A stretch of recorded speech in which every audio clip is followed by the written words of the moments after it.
Hai adik-adik, semoga semua selalu sehat ya. Kita mau kuis dulu ya. Apa yang Tuhan lakukan ketika Israel dikejar orang Mesir hingga sampai di depan laut? Ya, Tuhan menyuruh malaikatnya menjadi tiang awan yang berdiri di tengah tentara orang Mesir dan tentara orang Israel dan menimbulkan kegelapan sehingga tidak ada tentara Mesir yang bisa mendekati orang Israel. Lalu apa yang Tuhan suruh kepada Musa untuk melewati laut itu? Ya benar, Tuhan menyuruh Musa mengulurkan tangannya ke atas laut dan Tuhanlah yang menguakkan air laut dengan perantaraan angin timur yang keras sehingga laut itu terbelah dan bisa dilewati oleh orang Israel. Apakah orang-orang Mesir mengejar mereka? Ya, benar. Mengejar mereka adik-adik sampai ke tengah laut. Lalu apa yang selanjutnya diperintahkan Tuhan kepada Musa? Ya, Musa disuruh mengulurkan tangannya lagi ke atas laut supaya air berbalik meliputi orang Mesir. Setelah bangsa Israel melihat perbuatan Tuhan itu, apa yang dilakukan bangsa Israel? Ya, bangsa Israel takut kepada Tuhan dan percaya kepada Tuhan dan kepada Musa. Nah, sekarang kita mau lanjutkan ceritanya. Kita mau buka di Keluaran 15 ayat 22 sampai 27. Mari berdoa dulu ya. Tuhan Yesus, terima kasih buat hari ini. Dan saat ini kami mau mendengarkan firman Tuhan yang akan menuntun jalan kami. Kiranya Tuhan Allah Roh Kudus yang mengajari setiap kami. Amin.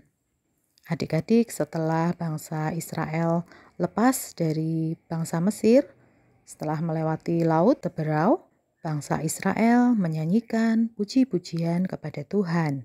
Semua orang menyanyi untuk Tuhan, memuji nama Tuhan, memuji kebaikan Tuhan. Lalu mereka pergi ke padang gurun Syur. 3 hari lamanya mereka berjalan di padang gurun itu. Dan mereka tidak mendapat air. 1 hari sampailah mereka ke tempat yang bernama Mara. Tetapi mereka tidak bisa meminum air di Mara itu karena pahit rasanya. Itulah sebabnya dinamakan Mara tempat itu. Nah, bangsa Israel mulai bersungut-sungut kepada Musa. Katanya, "Apa yang akan kami minum?" Kemudian Musa berseru kepada Tuhan. Dan Tuhan menunjukkan kepadanya sepotong kayu. Musa melemparkan kayu itu ke dalam air. Lalu air itu jadi manis adik-adik. Luar biasa ya. Dan di situ juga Tuhan memberikan ketetapan-ketetapan dan peraturan kepada Israel sebagai suatu bangsa yang baru. Dan di sanalah Tuhan mencoba mereka, menguji mereka. Tuhan berkata, kalau kamu sungguh-sungguh mendengarkan suara Tuhan Allahmu dan melakukan apa yang benar di matanya dan memasang telingamu kepada perintah-perintahnya, mengikuti segala ketetapannya, maka aku tidak akan menimpakan kepadamu penyakit manapun. Sebab akulah Tuhan yang menyembuhkan engkau. Dan tidak berapa lama adik-adik sampailah mereka di tempat yang bernama Elim.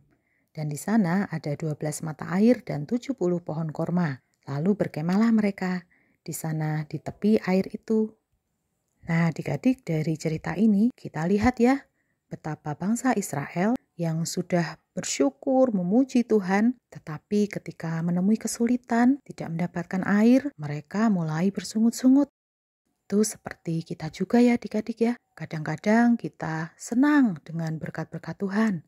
Tapi ketika kita mendapati kesulitan, kesukaran, hambatan, kita mulai bersungut-sungut pada Tuhan. Nah, hari ini kita mau belajar bahwa Tuhan selalu baik untuk kita. Tuhan selalu memberkati kita dan Tuhan selalu memikirkan kita, memperhatikan kita. Kita tidak perlu bersungut-sungut adik-adik, tetapi kita boleh minta kepada Tuhan kekuatan untuk menjalani kesukaran, kesulitan, kemampuan untuk bisa mengatasi kesulitan itu bersama dengan Tuhan. Yuk adik-adik kita selalu mengandalkan Tuhan dalam hidup kita. Yuk kita berdoa ya. Tuhan terima kasih untuk firman-Mu hari ini yang mengajarkan kami untuk tidak bersungut-sungut.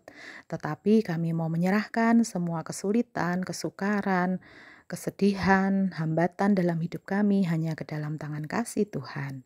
Kami percaya Tuhan selalu memelihara kami dan Tuhan akan memampukan kami untuk mengatasi setiap kesulitan yang kami hadapi. Terima kasih Tuhan, di dalam namamu kami berdoa dan mengucap syukur. Amin. Adik-adik, selamat menjalani hari ini ya. Tuhan Yesus memberkati kita semua. Dadah.